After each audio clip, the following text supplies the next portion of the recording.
할렐루야. 하나님의 나라가 오늘 우리 독일과 가스벨 우리 교회 현장에 또 우리 성도와 관계된 모든 현장에 임하는 그런 축복의 주일이 되기를 바랍니다. 오늘은 이제 4월 첫 번째 주일입니다. 이제 한국에도 확연히 이제 봄이 온 것 같습니다. 특별히 4월 달에는 우리 신앙생활에 가장 중요한 그런 절기를 할 수 있죠. 부활절이 있습니다. 부활절. 그리고 부활절 그 이전 주간이 고난 주간입니다. 예수님께서 십자가에서 죽으시고 3일 만에 부활하신 그 사실을 기념하는 주간입니다. 그게 바로 복음의 가장 핵심이 됩니다. 그 당시에 예수님 제자들을 포함해서 아무도 이 사실은 몰랐습니다. 그리스도의 십자가를 통해서 하나님 떠난 모든 인류에게 하나님을 만나고 그 축복을 누릴 수 있는 길이 열린 겁니다. 그러면서 완전하고 영원히 죄사함의 문이 열렸고요. 그리고 그 시간 흑암 권세가 완전히 무너지는 시간이었습니다. 그러면서 나중에 이제 그 그리스도의 부활을 통해서 죽음과 지옥 권세를 이기신 이 영적 사실이 온 세상에 선포되었습니다. 그리고 또 나아가서 마가다락방에서 모인 제자들 그들에게 이 성령께서 임재하심으로 그때부터 전 세계 살릴 복음 운동이 시작되었고 중간에 엄청난 공격과 방해가 있었지만 지금까지 그 복음 운동은 한 번도 끊어지지 않고 이어져 온 것입니다. 이 어떤 하나님의 절대 계획 흐름 속에 저와 여러분이 서 있는 것이고요. 우리 가스펠 교회가 그 안에 하나님의 쓰임받기 위해서 지금 서 있는 것입니다. 여러분이 오늘 말씀을 듣는 것도 중요하지만 이 사실을요 우리가 언약으로 붙드는 것이 더 중요합니다. 여러분이 다른 건 몰라도 이거는 절대로 흔들리지면 안 됩니다. 자, 그래서 이제 4월 달에는 응답의 흐름이라는 주제로 메시지를 전하려고 합니다. 하나님의 그 절대적인 역사 그리고 하나님의 응답은 어느 날 갑자기 되어지는 것이 아닙니다. 모든 것들이 하나의 흐름으로 이렇게 이어지는 것입니다. 그러면서 그 흐름을 따라가다 보면 이제 정상적으로 되어지는 그런 시간표가 오는 것이죠. 그래서 누군가 처음에 씨를 뿌리고 누군가는 이것을 이어받아 싹을 틔우고 또 누군가는 중간에 엄청난 고생을 하면서 그 고생을 기꺼이 감수하면서 줄기를 키우면 이런 과정을 거쳐서 누군가 그 열매를 수확하는 것입니다. 이런 것들이 사실 복음운동에 참여한 모든 우리 제자들의 필요한 직분이고 역할입니다.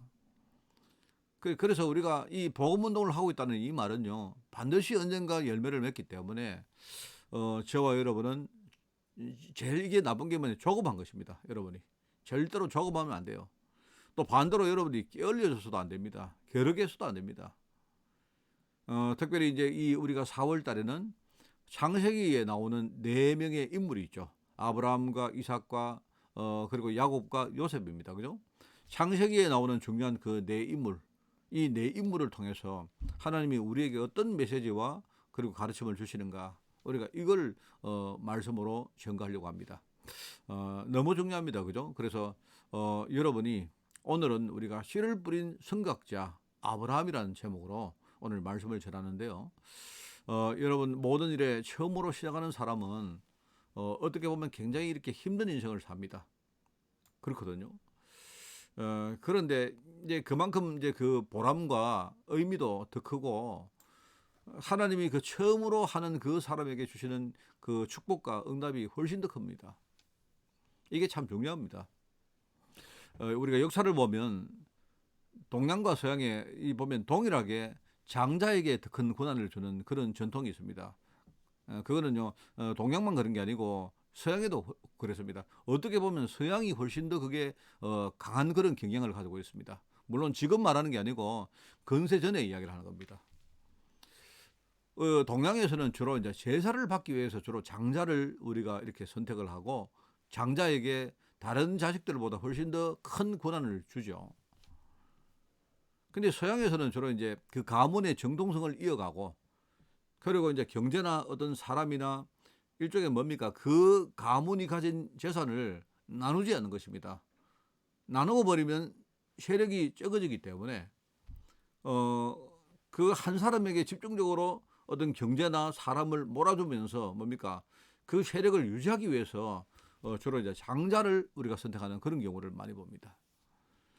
그래서 이제 한국은 우리가 그걸 알지만 서양에서는 말입니다. 근대 이전에 주로 귀족 집안의 둘째 아들 이하에게 이제 말하면 첫 아들에게 모든 재산을 다 물려주고 장자, 그죠? 둘째 아들 밑에 그 아들들은 주로 성직자나 군대로 보냅니다. 군대에 보내서 자기 힘을 쌓아서 자수성가하도록 그렇게 키웁니다. 이게 여러분 역사를 보면요 항상 나오는 그런 이야기입니다. 그래서 주로 이제 뭡니까 중세 그 가톨릭 교회 같은데 보면요 주로 이제 그 성직자들 심지어 그 나중에 교황이 되고 하는 그런 사람 가운데 대다수가요 둘째 아들 밑으로 아들들이 많습니다. 주로 그 귀족 가문의 어떤 유력한 가문의 장자는요 주로 어떤 군문이나 어떤 신앙계 말하면 이 성직계로 나가지 않습니다. 그래서 이제 그런 게 있죠. 그래서 우리가 보통 이제 뭡니까 우리 라틴어나 이런 데 보면 어, 둘째 아들 밑을 아들을 주로 케데트라고 합니다. 케데트. 까데트라고 하죠. 까데트. 그런 말이 있습니다. 그런 말. 그거는 뭐냐니까 유력한 가문의 둘째 밑으로 아들들을 말하는 겁니다. 이제 그런 사람을 주로 이제 성직계를 보내든지 이제 군대로 보내기 때문에 이제 말하면 그 군대로 보내려고 나중에 일종의 뭡니까 군사학교 같은 데 보냅니다. 이제 그런 어떤 문화가 지금도 남아서 지금도 그 사관학교 생도를 영어에 보면 캐딧이라고 캐딧. 그죠? 캐딧. 근데 지금은 이제 둘째 아들 밑에 그 뜻이 아니고 그냥 사관생도 이렇게 하면 영어로 캐딧이랍니다. 캐딧. 그게 뭐냐니까 중세 근대 이전에 뭡니까 그 유력 가문의 둘째 아들 밑으로 주로 군문에 많이 보냈기 때문에 그죠? 이제 바로 둘째 아들 밑에 아들을 그때는 까댔더라고 했거든요. 그게 이제 지금도 언어적으로 남아가지고 여러분 그 사관생도를 영어로 캐릿이라고 부른다. 그렇습니다. 그게 이제 참 지금도 그게 참 재밌죠, 그죠? 그 심지어 성경을 봐도 우리가 장자의 축복을 굉장히 강조를 합니다. 그 장자권이라 해서 말입니다. 심지어 야곱 같은 사람은 이것을 차지하려고 장계를 막 부렸고 알지 않습니까? 나중에 하나님이 요셉의 장자권을 인정해서 요셉은 11문째 아들이지만 장자권을 받습니다. 장자권. 그 장자권의 개념으로 2배의 축복을 받아요. 어떤 성도가 제게 질문을 했습니다. 목사님, 야곱의 12아들 가운데 야곱의 12아들 가운데 아무리 찾아도 요셉은 지파가 없습니다. 이렇게 물습니다. 예, 그렇습니다. 요셉은 지파가 없습니다. 요셉 지파란 말은 여러분이 들어보지 못했을 겁니다. 왜냐니까 요셉은 장자권을 받았는데 2배의 축복을 받기 때문에 나중에 뭡니까? 그 요셉의 아들인 므낫세와 에브라임을 할아버지인 야곱이 자기의 양자로 받아들입니다. 여러분 성경에 보면 나옵니다. 손자인 므낫세와 에브라임 이 두 사람을 양자로 받아들여서 그죠? 이 두 사람에게 각각 한 지파의 축복을 줍니다. 그래서 요셉 지파란 말은 없고요. 므낫세 지파, 에브라임 지파 이렇게 나옵니다. 말하면 요셉은 장자권의 뭡니까 어떤 개념으로 2배의 축복을 받았다 이 말입니다. 그래서 나중에 뭡니까 이 12아들 가운데 한 아들은 레위거든. 레위는 12지파에서 뺍니다. 12지파에서 빼버립니다. 왜냐니까 레위는 성직의 일을 전념하는 그런 지파이기 때문에 기업을 줄 때는요 그 레위에게는 따로 기업을 주지 않습니다. 따로 기업을 주지 않고 레위 지파는 뭡니까 오직 하나님의 성직의 일을 전념하는 그런 지파다. 그러면서 뭡니까 12명의 아들이기 때문에 한 명 빠졌기 때문에 11명 아닙니까? 대신에 뭡니까 요셉의 아들 2사람 므낫세와 에브라임에게 각각 한 지파의 축복을 줬다 이 말입니다. 그래서 이제 12지파가 되는 거예요. 이게 굉장히 중요합니다. 자, 그래서 오늘은 뭡니까? 씨를 뿌린 선각자 아브라함에 대한 이야기를 하겠습니다. 아브라함이 어떤 역할을 했고 이 아브라함을 통해 하나님이 이루신 일이 무엇이며 아브라함이 어떤 축복을 받았는가에 대해서 우리가 이야기를 하면서 그죠? 오늘 중요한 영적 사실을 여러분이 붙드는 시간을 가지겠습니다. 자, 오늘 첫 번째입니다. 하나님께서 그리스도 언약을 성취하심으로 복음이 시작되었다. 참 중요한 말이에요. 복음의 시작은 바로 그리스도 예수님이다 이 말입니다. 여러분 마가복음 1장 1절에 보면 여러분이 마가복음 1장 1절을 찾아보시면요. 이렇게 나옵니다. 하나님의 아들 예수 그리스도 복음의 시작이다. 이렇게 나옵니다. 하나님이 그리스도 언약을 성취하심으로 이 땅에 복음이 시작됐다 이 말입니다. 이 참 중요한 말이거든요. 자, 그래서 오늘 이제 첫 열매에 대한 이야기를 할 것인데, 말하자면요, 아브라함 가문에 씨를 제일 먼저 뿌린 선각자가 아브라함이듯이 영적으로 볼 때 하나님이 그리스도 언약을 성취하심으로 이 땅에 복음이 시작되었다. 그러면 이제 복음의 내용이 뭔가? 그게 오늘 첫 번째입니다. 갈보리 산에서 십자가 사역을 하신 것이다. 예수님께서 갈보리 산에서 십자가 지심으로 말미암아 흑암과 세상 불신한 권세를 완전하게 결박했다 이 말입니다. 이게 바로 하나님이 시작하신 복음의 시작입니다. 그러면서 뭡니까? 부활하신 이후에 감람산의 제자를 모아서 중요한 사역을 하신 것입니다. 거기서 뭐라고 하느냐? 죽음과 지옥 권세 이길 천국 보좌의 권능을 제자들에게 위임합니다. 하나님 나라에 대한 이야기를 합니다. 하나님 나라는 말은 뭡니까? 바로 천국 보좌의 권능을 말하는 것이다. 천국 보좌의 권능이 임하면 지옥 권세, 세상 권세, 죽음 권세를 완전히 이길 수 있다 이 말입니다. 그 권능을 제자들에게 위임합니다. 그러면서 마가다락방에서 뭡니까? 성령께서 중요한 사역을 하죠. 그럼 마가다락방에서 뭡니까? 성령 충만 받아서 복음의 증인될 것을 약속하셨고, 실제로 뭡니까? 이 5가지의 축복을 제자들이 그 마가다락방에서 실제로 경험하도록, 체험하도록 하신 것이다 이 말입니다. 여러분, 복음의 시작이 이거다. 참 중요한 말입니다. 바로 예수 그리스도를 통해서 이루신 이 복음의 시작. 그러니까 하나님의 언약을 제일 처음으로 이 땅에 씨앗을 뿌리는 사람이 누구냐? 바로 예수님이다 이 말입니다. 그리스도 예수님이시다 이 말입니다. 이걸 여러분이 붙들어야 돼요, 여러분. 그래서 이게 참 얼마나 중요한지 모릅니다. 자, 그래서 오늘 이제 두 번째로 이 그리스도께서 복음의 씨를 이 땅에 제일 먼저 뿌리심으로 이 복음 운동이 시작되었는데, 그 이후에 이 복음의 씨를 뿌리는 전도자 현장마다 하나님은요 특별한 축복들을 주신 것입니다. 예수님께서 첫 번째로 복음 운동 시작했고, 그 이후로 예수님처럼 복음의 씨를 뿌리는 많은 전도자들에게 특별한 축복을 주셨다 이 말입니다. 참 이게 너무나 감사한 이야기죠. 그래서 우리가 씨를 뿌리는 이야기가 성경에 많이 나오는데요. 제가 3군데만 성경 구절을 한번 여러분이 보시기를 바랍니다. 제일 첫 번째는 뭐냐니까 시편 126편 5절 6절 말씀입니다.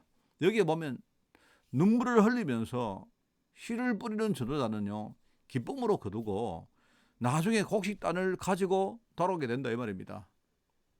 이게 뭐냐니까 우리가 정말로 가는 현장에서 우리가 이 복음의 씨를 뿌리면요 반드시 하나님은 우리가 전가하는 그 복음을 통해서 모든 것을 회복하는 축복을 주신다 이 말입니다. 이게 참 놀라운 이야기죠. 이게 그냥이 아니고 예수님께서 이 땅의 모든 것을 다시 살리신 것입니다. 우리가 알고 있는 부활이라는 말이 뭐냐니까요 살렸단 말입니다. 죽게 되는 우리를요 살렸다는 말입니다. 회복했다는 말입니다. 말하면 창조가 어그러졌는데 그 창조를 하나님이 재창조하셨다는 말입니다. 그게 바로 회복의 축복입니다. 그러면서 하나님께서 뭡니까? 그리스도를 통해서 뭐죠? 그리스도가 부활의 첫 열매가 되어서, 여러분 첫 열매란 말은 무슨 말입니까? 그 뒤에 두 번째, 세 번째 열매가 있다는 말이죠. 그리스도가 처음으로 일종의 이제 스타트를 끊었다 이 말입니다. 그러면서 그 부활의 역사 속에 저와 여러분을요 초청한 것이다. 우리가 바로 첫 열매 되신 그리스도 이어 우리가 부활에 초청받은 하나님의 자녀다 이 말입니다. 그래서 여러분들이 그냥 내가 하나님 자녀 정도가 아니고요, 내가 이 복음의 씨를 내가 뿌리면 얻을 때 우리가 언약의 한을 가지고 눈물을 흘리면서 우리가 씨를 뿌리지 않습니까? 우리가 정말 복음 몰라서 잃어버렸던 우리 인생이 얼마나 한이 됩니까? 저는 진짜 복음 몰라서 내가 정말 잃어버렸던 인생을 생각하면요, 내가 누리지 못했던 이 정말 뭐랄까 이 복음의 축복을 생각하면 정말 한이 되는 경우가 진짜 많습니다. 내가 정말로 복음을 깨닫고 그때부터 뭐 실제로 내가 눈물을 흘릴 때도 많았지만은 정말 내가 그런 애통하는 심정을 가지고 내가 복음을 전가하고 내가 복음을 붙들고 살고 했을 그럴 때가 너무나 많았습니다. 그런데 지금 생각해 보면요, 반드시 하나님이 나중에 그걸 통해서 기쁨으로 내가 하나님의 축복을 누리고, 이 비유하자면요, 곡식단을 내가 이렇게 수확해서 가지고 돌아온다 하는 이게요 굉장히 실감이 납니다. 알고 보니까 정말로 다 죽었던, 허물과 죄로 말미암아 다 죽었던 우리를요 하나님이 살리신 것이다. 그래서 내가 첫 일면 되신 그 그리스도의 부활에 우리가 초청받아서 두 번째, 세 번째 열매로, 예수님께서 첫 번째 열매이기 때문에 우리가 두 번째, 세 번째 열매로 거기에 부름받았다 이 말입니다. 얼마나 감사합니까, 여러분? 그죠? 하나님이 진짜 복음을, 우리가 복음의 씨앗을 뿌리는 현장마다 이 특별한 축복을 줬다는 사실, 우리가 절대로 잊으면 안 돼요. 여러분 정말 혹시나 힘들고 어려워도 여러분 진짜요, 복음 가진 자가, 내가 정말로 내 현장을 위해서, 현장에 있는 많은 영혼을 위해서 우리가 기도하면요, 하나님은 우리 기도를 반드시 들으십니다. 그리고 또 두 번째 내가 말씀할 그 성경 구절인데요, 마태복음 13장입니다. 13장은 예수님께서 말씀하신 씨 뿌리는 비유죠. 23절에 보니까 전도자가 좋은 땅에 복음의 씨를 뿌리면 100배, 60배, 30배 결실을 반드시 맺는다. 이게 여러분요 나오는 말씀입니다. 자, 근데 어떤 성경에 보니까 우리가 핍박과 겸해서 받는다 이런 말씀이 나옵니다. 우리가 전도자가 좋은 땅에, 이 말은 뭡니까? 하나님이 예비하신 좋은 뭡니까? 제자겠죠. 하나님이 준비한 제자에게, 하나님이 구원 주시기로 작정한 자에게 우리가요 진짜 복음의 씨앗을 뿌리면, 그러면 반드시 100배, 60배, 30배의 결실이 맺게 된다. 앞에 나오는 이야기하고 같은 맥락입니다. 눈물을 흘리면서 씨를 뿌린다. 이 말은 뭡니까?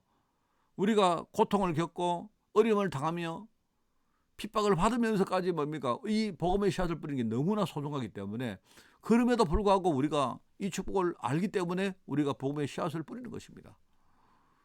여러분도 복음 전하다가 여러분이 복음 드리는데 많은 비난을 받고 많은 핍박을 받은 경우도 많지 않습니까? 그런데 하나님은 반드시 100배, 60배, 30배의 결실을 주십니다. 이거는 뭐냐니까 100배, 60배, 30배 이 말은요, 어떤 성경에는요 30배, 60배, 100배 이렇게 했는데 그만큼 우리가 뭡니까? 성장해 나간다는 말입니다. 앞에는 회복한다는 말이고 살린다는 말이고요. 여기는 뭡니까? 하나님이 우리를요 그만큼 성장시켜 간다는 말입니다. 이 축복을 받게 된다 말입니다. 처음에는 우리가 축복을 못 받아도 30배, 60배, 100배 축복을 받게 된다 말입니다. 우리 안에 계시면서 이 성장을 이루어 가시는 분이 누구냐? 바로 성령님이십니다. 성령께서 우리 깨닫게 하시고 우리를 자라게 하시고 우리를 이끌어 가시고, 그죠? 그러면서 뭡니까? 우리를 하나님의 은혜 가운데 늘 세우시고, 우리가 모르면 깨닫게 하시고, 우리가 부족하면요 우리 위해서 기도하시고, 그러면서 우리 안에서 실제로 세계복음화 일을 실제로요 이끌어 가시면서 이 일을 해 나가시는 분이 누구냐? 바로 내 안에 계시는 성령님이십니다. 그게 바로 성령의 역사를 말하는 거죠. 참 이게 너무나 놀랍습니다. 그죠? 그래서 지난달에 우리가 들었던 메시지 생각하십시오. 우리가 남은 자였습니다. 우리가 처음에는 잘 몰랐죠. 나중에 알고 보니까 하나님이 나를 선택해서 정말 중요한 복음운동의 현장에 나를 세웠다 이 말입니다. 알고 보니까 내가 남은 자였구나. 그러면 그때부터 우리가 거기에 머무르지 않고 뭡니까? 이제는 남은 자가 아니고 내 스스로 능동적으로 남는 자의 길을 갑니다. 내가 주시는 그 힘과 은혜 가지고 내가 준비해서 뭡니까? 내가 실제로 영적 싸움에 혼자 승리할 수 있는 그 길을 우리는 가는 것이다. 자, 나중에 우리가 더 성장하면 어떻게 됩니까? 나중에 우리는 뭡니까? 이제는 내가 내 현실뿐만 아니고 뭡니까? 미래 생각을 하죠. 미래에 내가 남을 자로 산다. 앞으로 어떤 문제가 와도 나는 남을 것이다. 분명한 확신을 가지고 내가 그 언약의 확신 속에 흔들리지 않습니다. 그러면서 우리는 뭐합니까? 미래에 하나님이 예비한 중요한 그런 영적 싸움뿐만 아니고요, 미래의 어떤 문화전쟁 가운데 있는 중요한 신앙 문화를 준비하는 거기에 내 자신을 우리가 헌신하는 것이다. 그러면서 우리가 남을 자 정도 가서 이제 남길 자가 됩니다. 나중에 이 사실을 내 혼자 누리고 끝내는 게 아니고 뭐죠? 우리 후대에게, 후대 제자에게 이 사실을 가르치고 그들에게 이 신앙 유산을 우리가 물려주는 그 일을 감당하는 것이다. 그게 내 안에서 나를 이끌어 가시는 바로 성령의 역사다 이 말입니다. 이런 결실을 우리는 맺게 된다 이 말입니다. 자, 또 한 가지 말씀을 제가 전달하면요. 고린도전서 3장 6절 9절 말씀입니다. 이 말씀은 고린도 교회에 많은 사람들이 이것 때문에 시험 든 내용들이 여기에 포함되어 있거든요.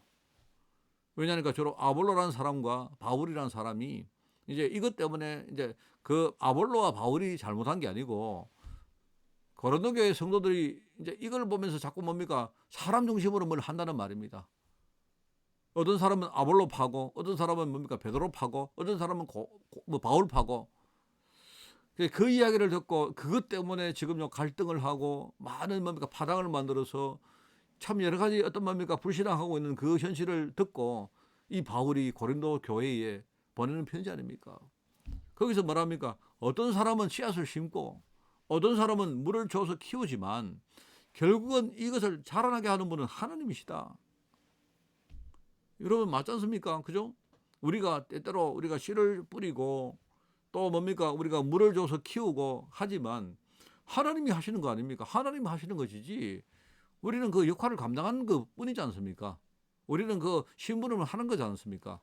근데 결과적으로 하나님이 자라나게 하시는데 이거를 모르니까 사람들이 자꾸 뭡니까? 하나님을 안 쳐다보고 사람을 쳐다보고 또 사람의 일을 쳐다보고 그 일에서 나오는 여러 가지 이권을 쳐다보고 그렇게 한다는 말입니다.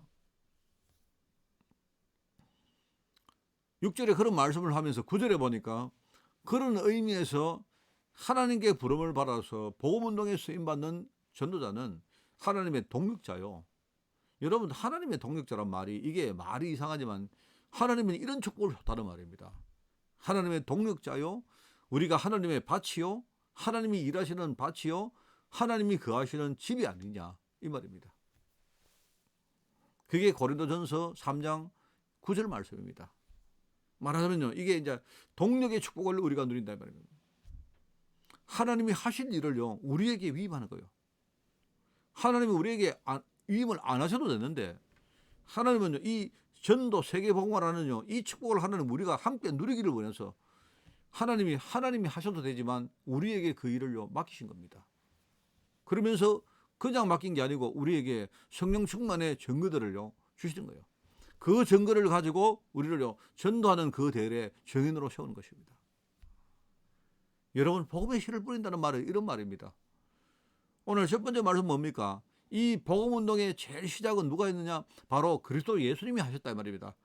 예수님께서 복음의 시작을 알리셨다 이 말입니다. 자, 두 번째는 뭡니까? 예수님 이후에 예수님이 첫 번째 일배라면 그죠? 그 이후에 우리 많은 제자들에게 이 사실을 알게 하시고 우리도 복음의 씨를 뿌리는 전도자로 특별한 축복을 누리도록 하나님이 그렇게 인도하셨다는 말입니다. 여러분 우리가 그거를 알고 현장에 씨를 뿌리면 그러면 하나님이 우리 현장에 어마어마한 축복을 주시는데 모든 것이 회복되어지고 그때부터 살아나게 되고 사는 정도가 아니고요. 우리가 진짜 성장하게 되어지면서 나중에 뭡니까? 하나님의 일을 우리가 함께 감당하는 동력자의 축복을 주신다 이 말입니다. 얼마나 감사합니까? 여기에 쓰임받는 여러분, 여기에 부름받은 여러분, 여기에 부름받아서 쓰임받는 우리 가스벨 교회, 거기에 오늘도 말씀을 전가하는 담임 목사로 저는 부족한 사람입니다. 그런데 하나님이 저를 거기에 쓰시려고 부르기 때문에 얼마나 감사한지 몰라요. 이게 오늘 두 번째 말씀입니다. 여러분이 절대로 다른 거 놓치지 말고 여러분이 다른 거는 우리 대강해도 됩니다. 이 사실 하나만은요 절대로 놓치면 안 됩니다. 사단은요 여러 가지 현실과 환경 통해서 이걸 속이려고 이번 주간에도 분명히 눈을 뜨고 말입니다. 여러분을요 속이려고 그렇게 기다리고 있습니다. 그렇습니다. 만나는 많은 사건들, 여러분이 만나는 사람들, 그죠? 내 삶 속에 있는 여러 가지 현실들 이것 가지고 사단이 우리를 속이는 겁니다. 속여서 이 중요한 축복을 뺏어가는 거다. 그런 의미에서 말입니다. 이게 사단이 완전히 강도입니다. 강도. 거짓말 짱이고 강도고 영적으로 우리를 살해하는 이 살인자입니다. 이게. 그래서 오늘 이제 세 번째 말씀 마지막인데요.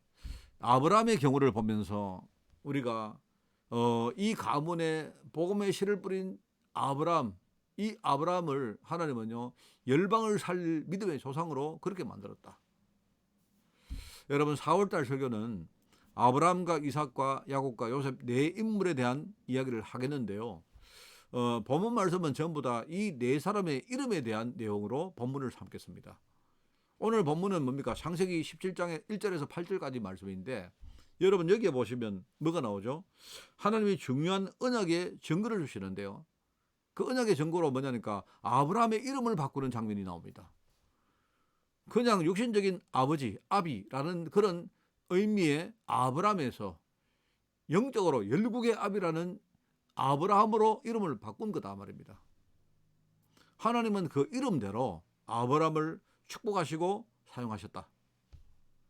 자, 여러분 그렇다면 아브라함이 어떤 과정을 거치면서 이 응답의 흐름을 이어갔는가를 우리는 정확하게 알아야 되겠죠. 오늘 하나님이 이렇게 이 아브라함을 축복하셨는데 그 안에는 뭐가 있었느냐? 제일 처음에 아브라함의 순종이 있습니다. 하나님이 창세기 12장 보니까요. 아브라함을 네 아비 친척 뭡니까? 네 본토 친척 아비 집을 떠나라. 그리고 내가 너에게 지시할 땅으로 가라. 이렇게 했습니다. 그런데 아브라함은 이 사실이 뭔지를 잘 몰랐을 겁니다. 가나안 땅 가본 적이 없기 때문에, 그죠? 가나안 땅 가본 적이 없기 때문에 이 사실이 뭔지는 몰랐지만 하나님이 말씀을 했기 때문에 그냥 그 말씀에 순종을 하고 갔던 겁니다. 여러분 그 4월달 메시지는 여러분 그 구약 성경에 보면요 이스라엘 백성들이 가나안 땅으로 가는 사건이 크게 세 가지가 나옵니다. 그 첫 번째가 뭐냐니까 첫 번째는 뭐냐니까요. 첫 번째는 아브라함 가문이 원래 가나안 땅 밖에서 태어나서 하나님의 그 지시에 의해서 가나안 땅으로 가는 첫 번째 사건이 나옵니다. 이 가나안 땅은요 원래 잃어버린 에덴 동산을 말하는 것이고요. 나중에 이스라엘 백성들을 모든 것을 회복할 메시아를 의미하는 것입니다. 그죠? 첫 번째 사건이 뭐냐? 그 첫 번째 사건이 아브라함 가문이 하나님의 지시를 받고 가나안 땅으로 가는 사건이었고요. 두 번째 사건은 뭐냐니까 나중에 뭡니까? 이스라엘 백성들이 여러 가지 환경 문제 때문에 자진해서 가나안 땅을 떠납니다. 그게 바로 요셉이 애굽으로 내려간 사건이거든요. 환경 문제 때문에 자진해서 이제는요 가나안 땅을 떠난 것입니다. 그 나중에 뭡니까? 한참 지난 후에 하나님이 모세를 통해서 뭡니까? 이 민족을 애굽 땅에서 나와서 가나안 땅으로 돌아가는 사건이 그게 두 번째 사건입니다. 두 번째 가나안으로 가는 사건입니다. 자, 그리고 세 번째 사건은 뭐냐니까 가나안 땅에 가서 왕국을 만들고 거기에 정착했던 이스라엘 백성들이 여전히 뭡니까? 하나님을 안 믿기 때문에 하나님이 외적을 통해서 바벨론을 통해서 뭡니까? 이 이스라엘 백성들을 바벨론으로 끌고 가 버립니다. 나중에 뭡니까? 바벨론으로 포로돼 갔던 많은 사람들이 다시 가나안 땅으로 돌아오는 사건이 일어납니다. 그죠? 거기에 서임받았던 주역들이 누구냐? 에스라, 느헤미야, 그리고 뭡니까? 스룹바벨 같은 사람들이죠. 자, 오늘 우리 4월 달에는 첫 번째에 가나안 땅으로 갔던 인물들 이야기를 하는 것입니다. 그죠? 여러분 참 중요합니다. 자, 그러면요. 하나님이 이 가나안 땅으로 가라고 아브라함에게 지시를 했는데 아브라함이 어떤 과정을 거쳤는가 하니까 제일 첫 번째 그냥요 모르고 잘 몰랐지만은 순종을 했던 것입니다. 처음에는 순종하는 그런 시간표가 있었다 이 말입니다. 그게 창세기 12장에 나오는 내용입니다. 참 중요합니다. 자, 그리고 두 번째는 뭐냐니까 그냥 순종해서 나왔지만 아직까지 하나님을 믿는 믿음이 우리 안에 그렇게 뿌리내리지 못했거든요. 그래서 하나님이 그 다음에는 뭡니까? 이 아브라함과 그러면 그 일족들이 가나안 땅으로 들어왔지만 여전히 뭡니까? 아직도 하나님을 잘 모르기 때문에 계속 뭡니까? 갱신하는 그런 여러 가지 과정을 거칩니다. 그게 창세기 12장 10절부터 20절, 13장 1절에서 11절, 15장 9절부터 14절, 20장 1절부터 18절, 21장 8절부터 21절까지 여러분이 성경을 한번 찾아보십시오. 계속 뭡니까? 계속 하나님을 안 믿고 뭡니까? 여전히 가나안 땅에 들어왔는데 여전히 뭡니까? 아직도 복음이 뿌리 안 내리기 때문에 계속 뭡니까? 이렇게 실패하면서 어려움을 당하면서 뭡니까? 갱신하는 과정을 거쳐갑니다. 결과적으로 뭡니까? 나중에 창세기 14장 17절부터 20절, 특별히 22장 1절에서 18절까지 뭡니까? 하나님이 중요한 결단을 요구하실 때에 결정적으로 결단의 시간표를 가집니다. 이런 것들을 통해서 뭡니까? 아브라함이 열방을 살릴 믿음의 조상이 되었다 이 말입니다. 여러분, 예수님도 똑같습니다. 예수님이 십자가를 지실 때에 예수님이 직접 그런 말합니다. 만약에 하나님 뜻이기 때문에 내가 하나님 앞에 내가 순종해서 십자가를 지겠습니다. 예수님께서 겟세마네 동산에서 기도하면서 이 사실을 말씀을 하죠. 그러면서 자신은 하나님이시기 때문에 갱신이 필요 없죠. 그런데 뭡니까? 제자들을 계속 데리고 다니면서 눈을 여는 과정을 밟으신 것이다. 그러면서 중요한 시간표가 딱 왔을 때 최고의 결단을 내렸는데요. 이 결단이 온 인류를 살리는 이 복음의 시작이 되었다 이 말입니다. 여러분, 만약에 저와 여러분이 우리 가문에서 내가 신앙 1대다. 뭐 신앙 1대는 아니지만 여러분이 진짜 우리 가문을 보니까 정말 언약을 알고 있는 사람이 없다.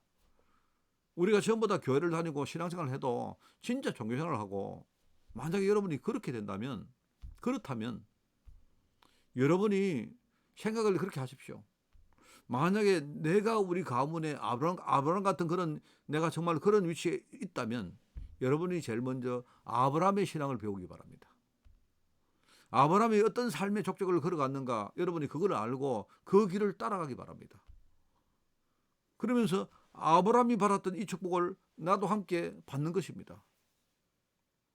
십자가를 지시고 부활하심으로 이 복음의 시작을 알린 그리스도 예수님처럼 그리고 내 가문과 내 현장에 제일 처음으로 복음의 씨앗을 뿌린 아브라함처럼 여러분도 최고의 순종과 그리고 내가 갱신하는 과정을 여러분이 걸어가면서 진짜 중요한 어떤 그 시간표에 말이에요. 여러분이 그냥 순종하는 거는요, 모르고 하는 것을 말한다면요, 이 결단은 뭡니까? 내가 알고 한다는 말입니다. 진짜 중요한 걸 알고 한다는 말입니다.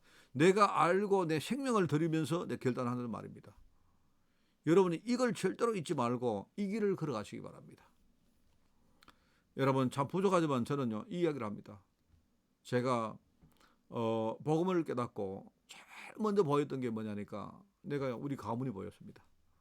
하나님이 나를 우리 가문에 참 부족하지만 내가 진짜 부족하지만 하나님이 나를 우리 가문에 파수꾼으로 불렀다는 사실을 저는 알았습니다.